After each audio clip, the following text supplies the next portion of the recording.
सिकंदर माँ को महान बता देते हैं, अकबर को महान बता देते हैं, महाराणा प्रताप को कोई महान नहीं लिखा जाता। और अल्टीमेटली अमेरिका को वहां से सरेंडर होकर निकलना पड़ा।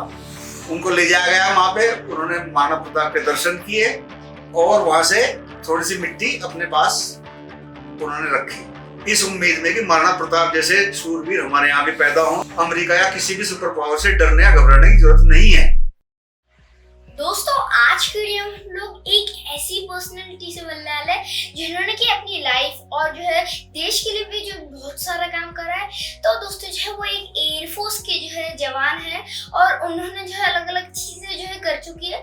तो दोस्तों आज के वीडियो हम लोग जो है जानेंगे कि जो भी लाइफ के बेसिक फंडामेंटल्स रहते हैं जो कि चाहिए होते हैं किसी भी इंसान को जीने के लिए, उनके बारे में जो बात करेंगे। तो दोस्तों आज के वीडियो में हम लोग जानेंगे और मिलेंगे कुशाल पाल चौधरी सर से, जो कि एक एयरफोर्स के जो स्क्वाड्रन है उसके अंदर 101 स्क्वाड्रन और जो 21 स्क्वाड्रन के अंदर जो है रह चुके थे। तो दोस्तों मेरा नाम है वान और मैं 9 साल का। तो दोस्तों जो है चलिए जानते हैं।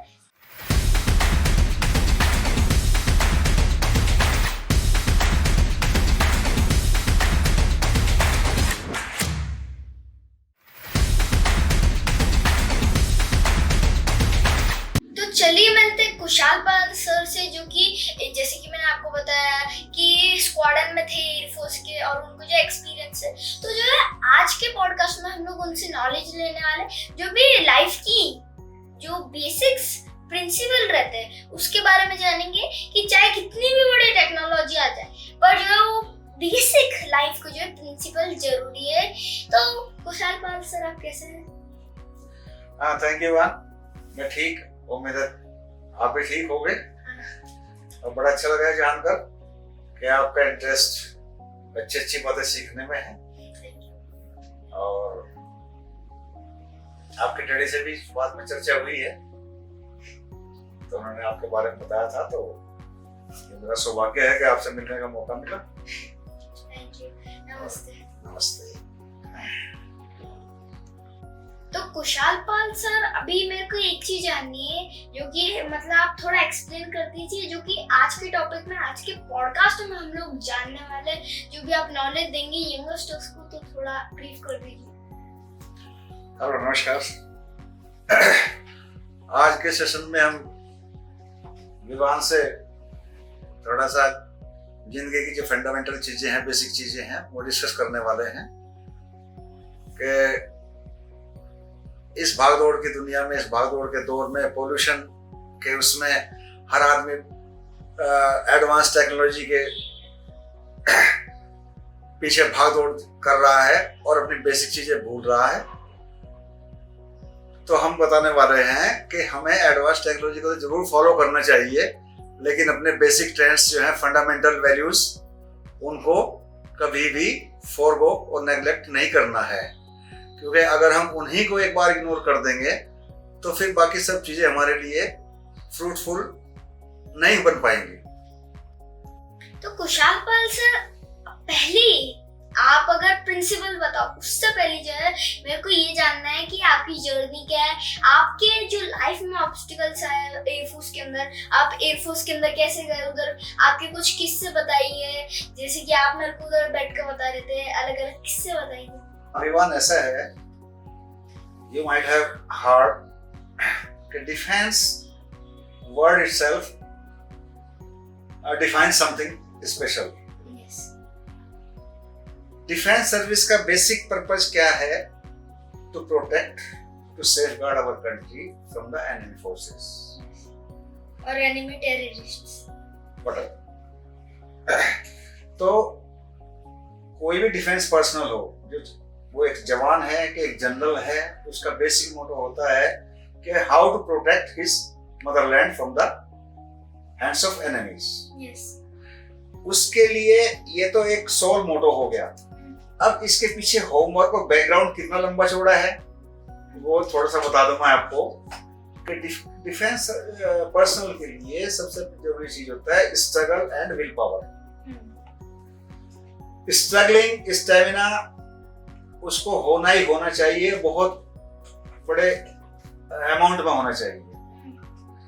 फिर क्या है कि उसको किसी भी परेशानी से, किसी भी ऑब्स्टेकल से घबराना नहीं है, और ये उसको केवल वार का वेट नहीं करना है, बल्कि वार लड़ने के लिए उसको पीस टाइम में भी पूरा फुल प्रिपरेशन और ट्रेनिंग और एक्सपीरियंस चाहिएगा। देन ओनली ही can be a success in the war front.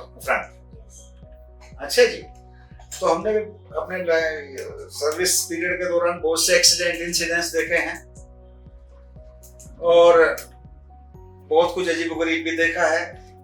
ऐसी ऐसी घटनाएं, दुर्घटनाएं देखने को मिली है जो कभी हमने सोची ही नहीं कि हमारे साथ ऐसा भी हो सकता है। तो ये आदमी का इनसाइट से क्या आता है, किस टाइप का वो एक्शन लेता है, किस टाइप के सर्कमस्टांसेस में, वो डिपेंड करता है उसके कॉन्फिडेंस के ऊपर और विल पावर के ऊपर।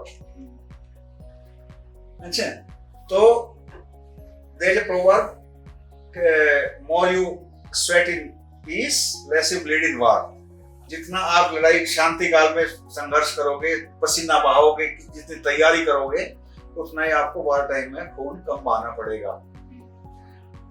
आजकल जैसे आपका हमास और इजराइल का छिड़ा हुआ है, इजराइल का क्या प्लस पॉइंट है कि वहां के सिटीजन्स को, लेडीज और gents, military training is mandatory, तो everybody has to be trained in warfare. और अगर उनको गन मिल गई तो वो तो अकेले ही हमास को मार देंगे। हाँ। तो मतलब आर्मी की तो कम जरूरत पड़ेगी क्योंकि तो उनको भी ट्रेनिंग है। हाँ, वहां पे जेंट्स के लिए 3 इयर्स कंपल्सरी, लेडीज के लिए 2 इयर्स कंपल्सरी मिलिट्री ट्रेनिंग है। तो इसीलिए वो अपने पैरों पर खड़ा हुआ है, इतना कॉन्फिडेंट है कि वो एनिमी कंट्री से घिरा हुआ है। 6 एनिमी कंट्रीज के चारों तरफ बॉर्डर लगता है और he is never fearful. Yes. एक चीज और, डिफेंस सर्विस में डिसिप्लिन और punctuality, 2 things are main. Discipline, अगर एक आदमी नहीं है डिसिप्लिन, तो he just can't survive in defence service. वो तो है ही, क्योंकि बहुत ज्यादा पंक्चुअलिटी, अगर आपका रिपोर्टिंग टाइम ड्यूटी पे 8 बज के 8, सपोज इट इज 8 AM, तो you must be there at 7:55 AM, not 8:05 AM। Time का बहुत ज्यादा value, not 5 minute late but 5 minute early. ठीक है ना? टाइम तो का क्या? बहुत ज्यादा वैल्यू है। टाइम का बहुत ज्यादा वैल्यू है। तो केपी सर, चलिए स्टार्ट करते हैं अभी का पॉडकास्ट। तो आप क्या पहला प्रिंसिपल चाहिए? हाँ, विवान ऐसा है कि पहला प्रिंसिपल भले ही किसी डिफेंस सर्विस में हो या भले ही नॉर्मल लाइफ में हो, अगर एक आदमी डिसिप्लिन और पंक्चुअल नहीं होगा तो वो उसका लाइफ सक्सेसफुल नहीं कहा जा सकता। और specially in defence services, discipline and punctuality are 2 main things. कि आपको डिसिप्लिन होना सबसे जरूरी है और पंक्चुअल होना उससे भी ज्यादा जरूरी है किसी काम के लिए। तो और फिर अपने आप को जानना भी जरूरी है। डिसिप्लिन में बहुत सारी चीजें आ जाती है। डिसिप्लिन तो आप यहाँ बैठे हैं, यहाँ बात कर रहे हैं, उसमें डिसिप्लिन की जरूरत है। आप क्या काम कर रहे हैं, उसमें भी डिसिप्लिन की जरूरत है। तो डिसिप्लिन तो हर वॉक ऑफ लाइफ में जरूरी है। और एज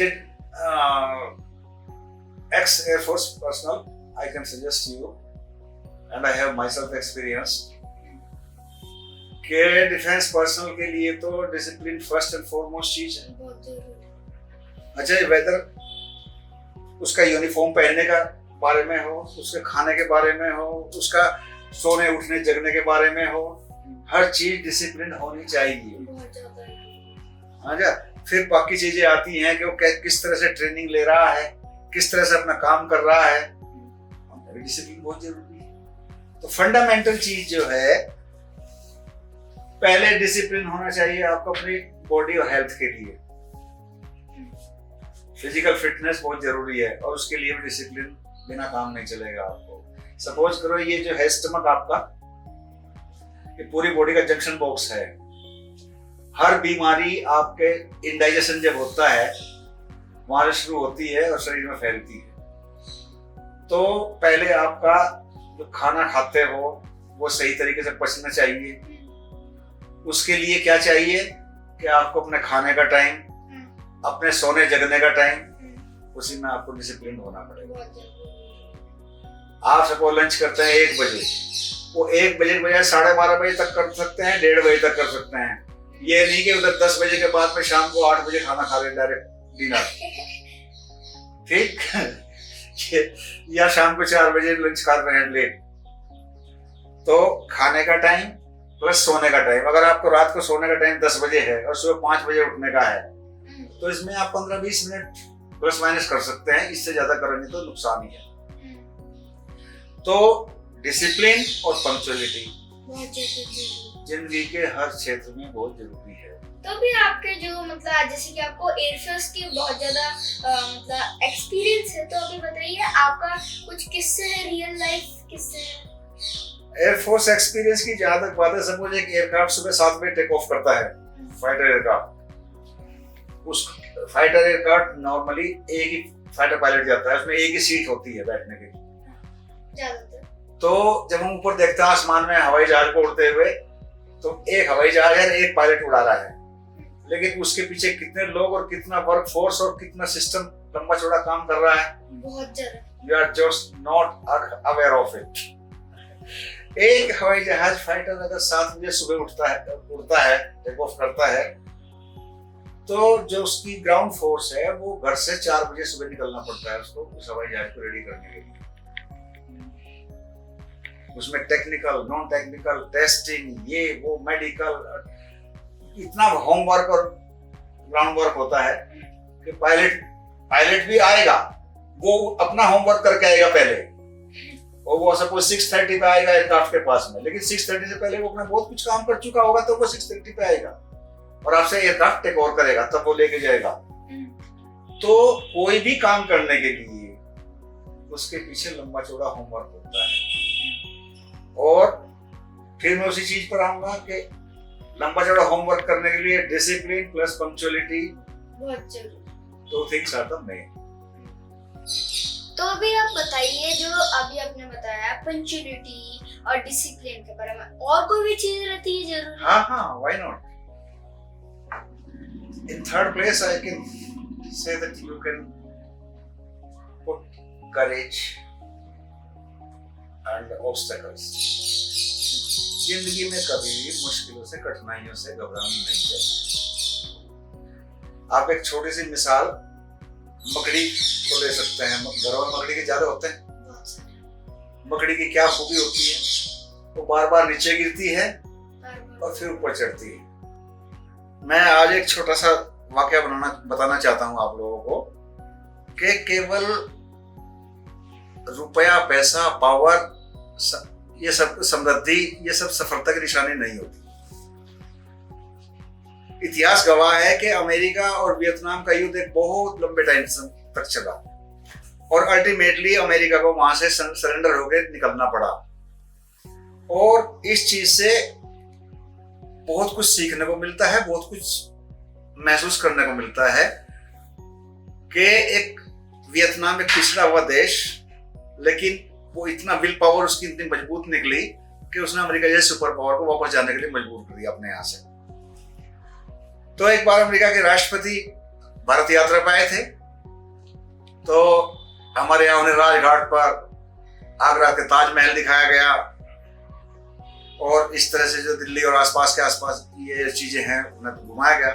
लेकिन वो बोले, उन्होंने फरमाया, वो इच्छा जाहिर की कि भाई महाराणा प्रताप आपके यहाँ कोई हुए हैं राजपूत राजा, और मैंने उनकी कहानी पढ़ी है और मैं उससे बड़ा प्रभावित हुआ हूं, तो मुझे उनकी समाधि पे जाने की इच्छा है। तो नतीजा ये हुआ कि ना तो उनके पास इतना टाइम था, और क्योंकि वो दिल्ली से कहीं ज्यादा बाहर दूर बनी हुई थी, तो वो अल्टीमेटली बेचारे उनके दर्शन नहीं कर सके। कुछ समय बाद वहां के विदेश मंत्री भारत यात्रा पे आए और उन्होंने सबसे पहले डिमांड रखी, भाई मुझे महाराणा प्रताप की समाधि पे जाना है। उनको ले जाया गया वहां पे, उन्होंने महाराणा प्रताप के दर्शन किए और वहां से थोड़ी सी मिट्टी अपने पास उन्होंने रखी। लोगों ने पूछा आप इस मिट्टी का क्या करोगे?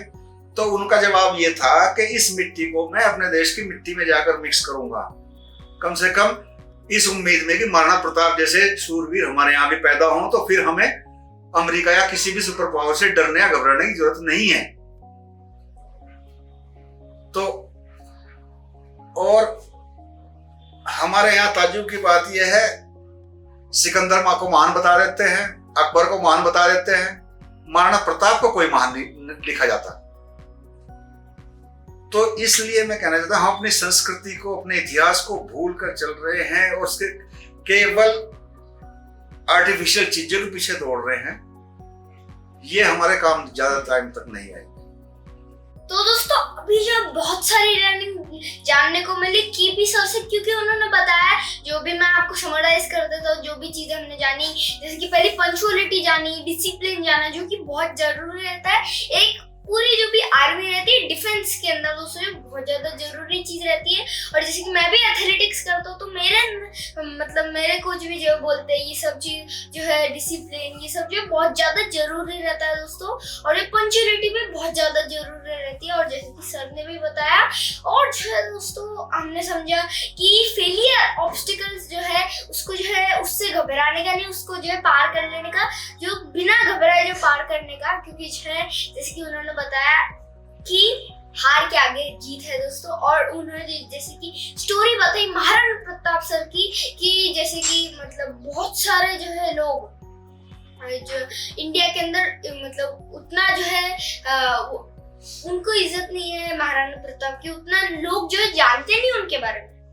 पर वियतनाम ने उनकी मिट्टी ली और अपने मिट्टी में जो है रख दी और जो है मिक्स कर दी, जिस वजह से जो है अमेरिका इतनी बड़ी प्रेरणी, बहुत ज्यादा बड़ी सुपर पावर जो इतने छोटे से कंट्री में जो ज्यादा दिनों तक राज नहीं कर पाई, वो घुसी फिर उसके बाद वापस निकल गई, क्योंकि जो है उनके पास जो है महाराणा प्रताप की प्रेरणा थी, जिस वजह से जो है वो घुस पाए, पर ज्यादा जो है दिनों तक नहीं रह पाए। तो दोस्तों अभी चलिए जानते जो केपी सर ने लास्ट में चीज बोली थी, जो महाराणा प्रताप की स्टोरी थी, कि दो चीजें बोली थी। पहले तो वर्क इज वर्शिप, और जो है दूसरी चीज बोली थी honesty is the best policy. तो केपी सर बताइए ये क्या है, मतलब क्या है? बहुत सिंपल चीजें हैं। ओनली थिंग, सपोज करो आप बुक के अंदर 100 चीजें स्टडी करते हो और आउट ऑफ 100 आप केवल 2 चीजों को ही समझ पाओगे। पूरे 100 को नहीं, केवल 2 चीजों को समझ लो और उनके ऊपर आप अमल करो। अमल करो मतलब उनके अनुसार आप कार्य करो, तो वो ही बहुत ज्यादा हो जाएगा। अब वर्क इज वर्शिप, क्या मतलब है कि वर्शिप आप जरूरी नहीं है कि भगवान के सामने 3-3 बार बैठ के पूजा ध्यान आरती करेंगे, भजन कीर्तन करेंगे अपना काम छोड़ के। Absolutely wrong.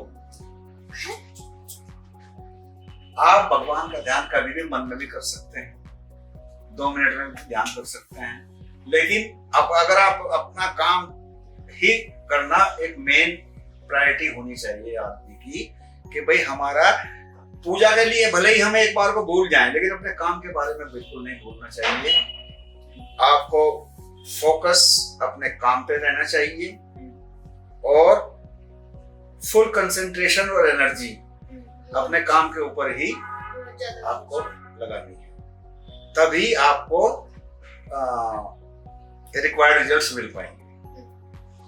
तो ये तो हो गया वर्क इज वर्शिप। अब जैसा एग्जांपल दे दूं, हमारे अनफॉर्चुनेटली बिहार एक स्टेट है, वहां पे सर्दियों के टाइम सर्दी ज्यादा आती है, उसमें लोग मरते हैं।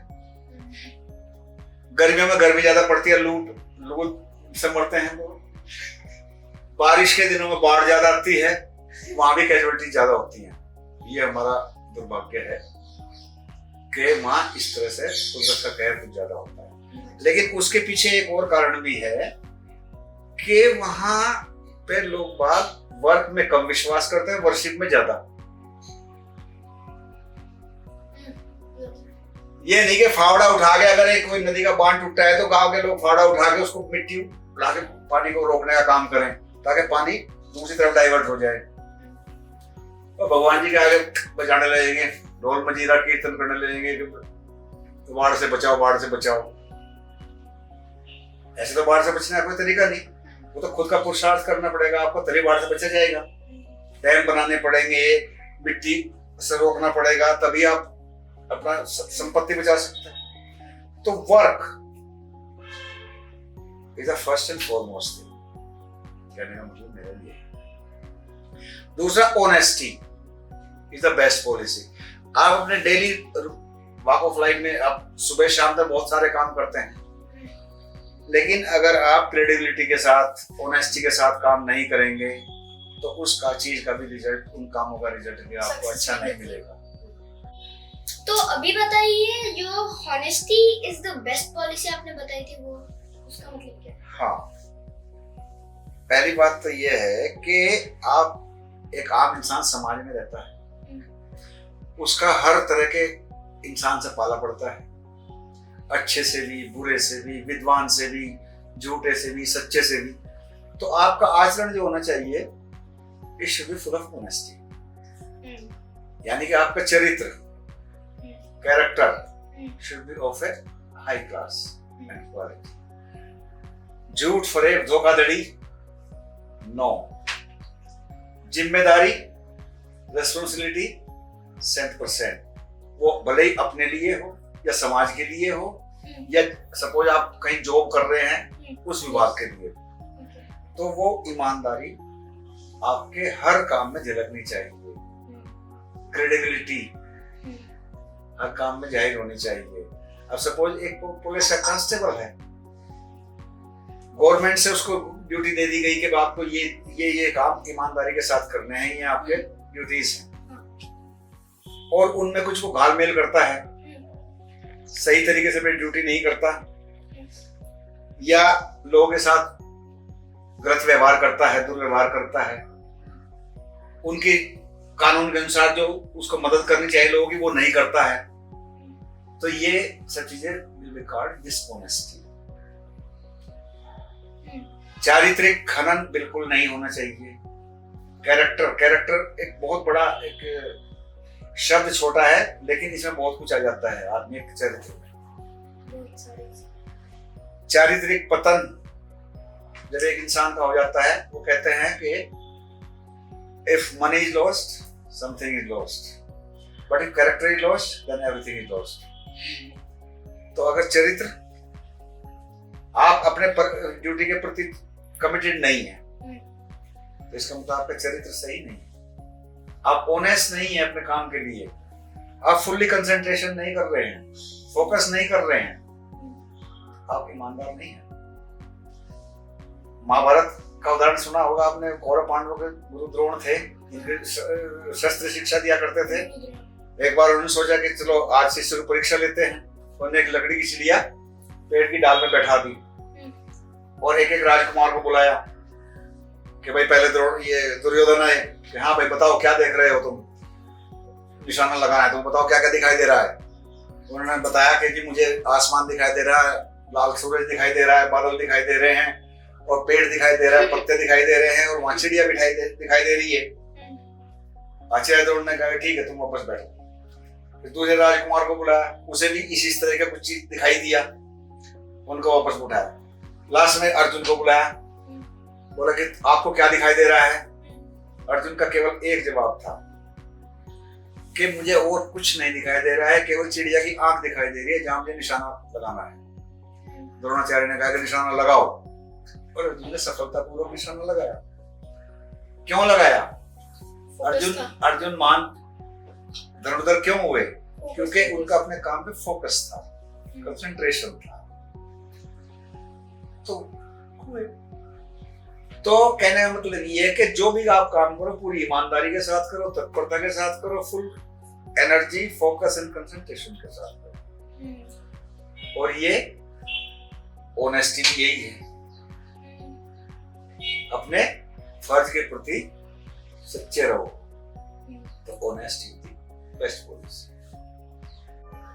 तो अभी बताइए, एक मेरे दिमाग में क्वेश्चन है कि मतलब जो कमिटमेंट रहता है, मतलब ये वादा दिए तो ये मतलब जो शब्द की वैल्यू उसको बोला जाता है कमिटमेंट, वादा या फिर शब्द की वैल्यू, तो वो जो है अभी जो है लोग भूलते जा रहे हैं। तो अभी उससे जो है इंसान की छवि पे, जैसे कि आपने बताया कैरेक्टर, तो उस पे क्या इफेक्ट पड़ता है?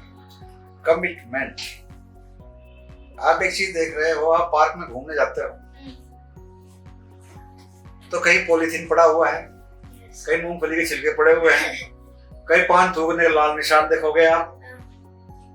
तो ये सब नतीजा क्या है? आदमी लापरवाह।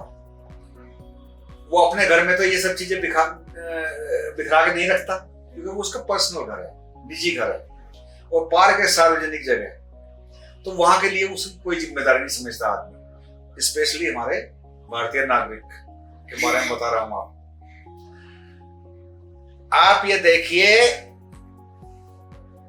कि जापान में मेट्रो ट्रेन आकर रुकी एक स्टेशन पे, और उतरते टाइम एक पैसेंजर का पैर प्लेटफॉर्म और डब्बे के बीच में फंस गया, और वो मेट्रो का स्टॉपेज वहां कुछ सेकंड का, वो तो फिर चल देनी थी, तो उसने शोर मचाया, हेल्प हेल्प। तो जो लोग उतर के बाहर निकल रहे थे उन्होंने देखा कि भाई ये तो आदमी पैर कट जाएगा इसका, तो ट्रेन चलती।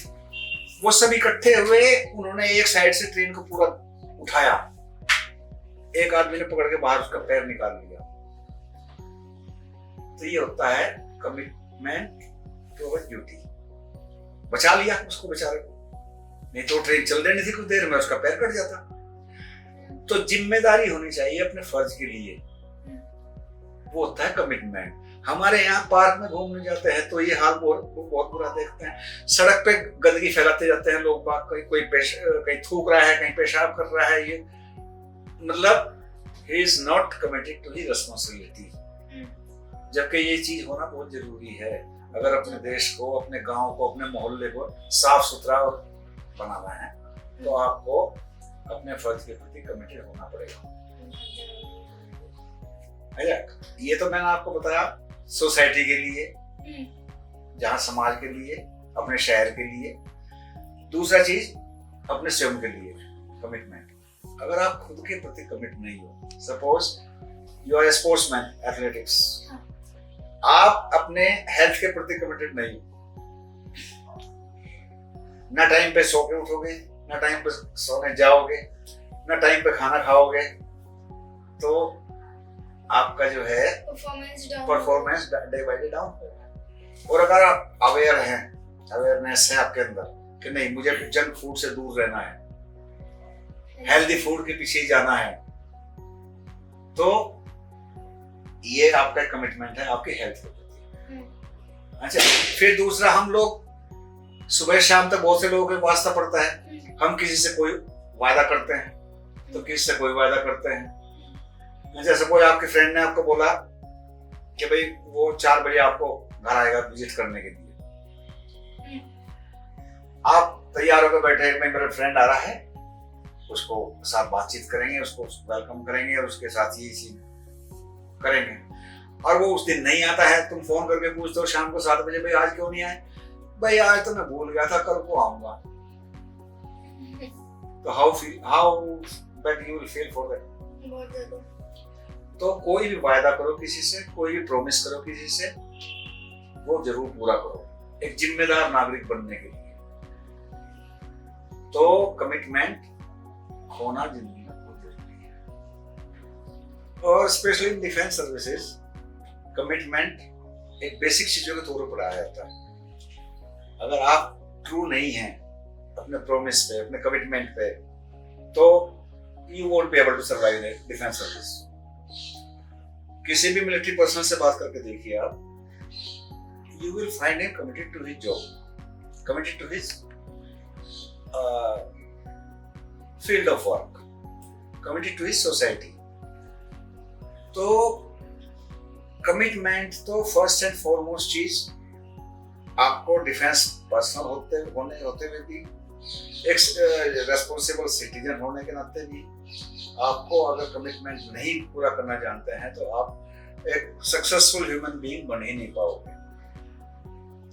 तो कमिटमेंट, डिसिप्लिन, पंक्चुअलिटी, क्रेडिबिलिटी, ये सब फैक्टर्स हैं एक आदमी के कैरेक्टर को बनाने के लिए।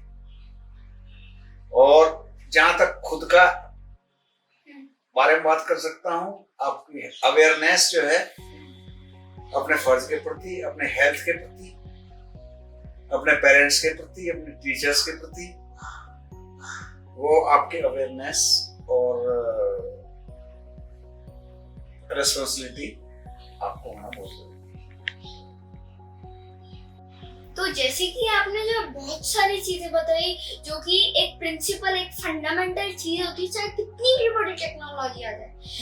तो अभी बताइए कि आपके कुछ एक्सपीरियंसेस बताइए, आपके कुछ किस्से बताइए जो कि आपको याद है एयरफोर्स के अंदर। हाँ, 15 साल की सर्विस चैनल के बाद बहुत कुछ देखने को मिला। बहुत थ्रिलिंग भी थे, बहुत सस्पेंस भी था। क्रैश, एयरक्राफ्ट क्रैशिंग कई देखने के सामने आए हमारे देखने के। एक हरियाणा में एक जगह है सिरसा एयरफोर्स स्टेशन में, वहाँ पोस्टिंग रहे हैं। वहाँ पे एक एयरक्राफ्ट क्रैश होते देखा हमने, हमारे स्क्वाड्रन का ट्रेनर एयरक्राफ्ट था, उसमें 2 पायलट चलते हैं। फ्रंट कॉकपिट में ट्रेनी पायलट और पीछे इंस्ट्रक्टर पायलट होता है। हुआ क्या, some system fail, it caught fire, bird hit हुआ, याद आ गया। आसमान में उड़ती चिड़िया इंजन में घुस गई एंड इंजन कॉट फायर। और वो आग इतनी खतरनाक तरीके से लग गई कि वो अनबैलेंस हो गया एयरक्राफ्ट। इंजेक्ट करा क्या? हाँ, अब इंजेक्ट करने के लिए कुछ कंडीशंस होना जरूरी है। सपोज करो aircraft should be upwards, nose upwards, wing should be plane, not like this or like this, otherwise ejection seat will go this way or this way, and not the nose down, aircraft nose should be up, so that it should be ejection seat should go up. If it is like that, then by the time ejection seat comes out, then tail fin collides with the seat, and same thing happened in that accident. हुआ क्या, ये instruction होता है कि ज्यादा कीमती instructor pilot होता है, वो एक्सपीरियंस होता है, तो पहले वो इजेक्ट कर। उस सिस्टम भी इजेक्शन का ऐसे ही होता है दोनों कॉकपिट में सीटों का, कि पहले को इंस्ट्रक्टर की सीट बाहर निकले, तो इंस्ट्रक्टर ने सक्सेसफुल इजेक्शन कर लिया। In the mean time aircraft का नोट डाउन हो गया, फ्रिक्शन ऑफ सेकंड्स में चल रहा था, स्पीड हाई स्पीड एयरक्राफ्ट होता है, तो कुछ सेकंड का टाइम गया, उसका एयरक्राफ्ट का नोट डाउन हुआ, क्योंकि वो इंजन जो है डैमेज होता जाता है। तो ट्रेनी का जो सीट इजेक्ट हुआ और वो थोड़ा ऊपर गया जरा सा, और पीछे से जो टेल पिन होता है ना एयरक्राफ्ट का, वो आगे उससे टकराया, तो वो इजेक्शन सीट ऊपर नहीं जा पाई, पैराशूट खुल नहीं पाया, वो जो कहते हैं फुल सीट जो है उसे टकरा के बहुत दूर 1-1.5 किलोमीटर दूर पे जा गई, and ultimately pilot died. Instructor pilot वो सेव हो गया। एक तो ये देखो, एक बरेली एयरफोर्स स्टेशन में देखा, जगवार एयरक्राफ्ट, वहां पे कई एयरक्राफ्ट आगे पीछे 2-2 के बैच पे कई एयरक्राफ्ट लाइन अप होते थे टेक ऑफ करने के लिए, एक्सरसाइज चल रही थी। जब टेक ऑफ होता है तो व्हाइट लाइन होती है रनवे के सेंटर में, नोज व्हील उस पे होना चाहिए सीधा, जरा इधर या इधर तो नहीं होना चाहिए, स्ट्रेट होना चाहिए, क्योंकि इधर लैंड कर जाएगा। अगर इधर को हुआ तो वो इधर ही चलता जाएगा, जरा सा इधर को हुआ तो वो इधर ही चलता जाएगा, और टेक ऑफ स्पीड बहुत ज्यादा होती है, तो यही कारण होगा उसका नोज व्हील सीधा नहीं था, बिल्कुल थोड़ा सा टेढ़ा था सेंटर लाइन से।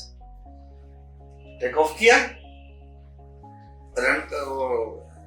एयरक्राफ्ट जो है थोड़ा सा रनवे सेंटर लाइन से इधर जाना शुरू हुआ, उसने कंट्रोल स्टिक को इधर टर्न किया, वो फिर सेंटर लाइन से इधर हुआ, फिर उसने इधर किया, तो ऐसे ऐसे वो सेंटर लाइन से ज्यादा डाइवर्ट होते चले गए, और ultimately aircraft went into pitch mud, और all the 3 wheels up and pilots legs up and head down। लेकिन वो फिर बच गया पायलट। तो ऐसे और भी कई इंसिडेंट्स एक्सीडेंट पे देखने को मिले अपनी आंखों के सामने, तो बड़ा मजा आता है, बड़ा थ्रिलिंग होती थी। तो अभी बताइए, जैसे कि एयरफोर्स में बहुत ज्यादा जो डिसिप्लिन चाहिए होता है, तो कभी आपको पनिशमेंट मिली है कि आपने कुछ मिस कर दिया हो? ऐसा है बेटा, नोटिनेस ही बहुत होती है, पनिशमेंट ही बहुत होती है, और ट्रेनिंग भी बहुत होती है, rigorous training, very tough training we have to undergo that to become a full soldier, full flash soldier. हमारे पाकिस्तान में क्या डिफरेंस है, वहां की ट्रेनिंग इतनी अच्छी नहीं मानी जाती, वो लोग ट्रेनिंग पर कम मेहनत करते हैं, उनके पास एडवांस टेक्नोलॉजी और हाईली सोफिस्टिकेटेड हथियार मिलेंगे, एरोप्लेन्स मिलेंगे, लेकिन उनकी ट्रेनिंग पार्ट पुअर है। हमारा ट्रेनिंग पार्ट बहुत मजबूत बनाया जाता है। As earlier I told you that more you sweat in peace, less you bleed in war. तो इस चीज को फॉलो किया जाता है। तो मैं एक एग्जांपल दे दूं, 71 वार में पाकिस्तानी बॉम्बर वो साइबर जेट बॉम्बिंग करने आए दिल्ली अपने अंबाला एयरपोर्ट पे। तो एयरपोर्ट के एरोड्रोम के फेंसिंग के बाहर उसी लाइन में, रनवे की लाइन में, आज भी देख सकते हो चर्च खड़ी हुई है वहां पे। उसका चर्च का ऊपर का करीब 1/3 हिस्सा गायब है। क्यों?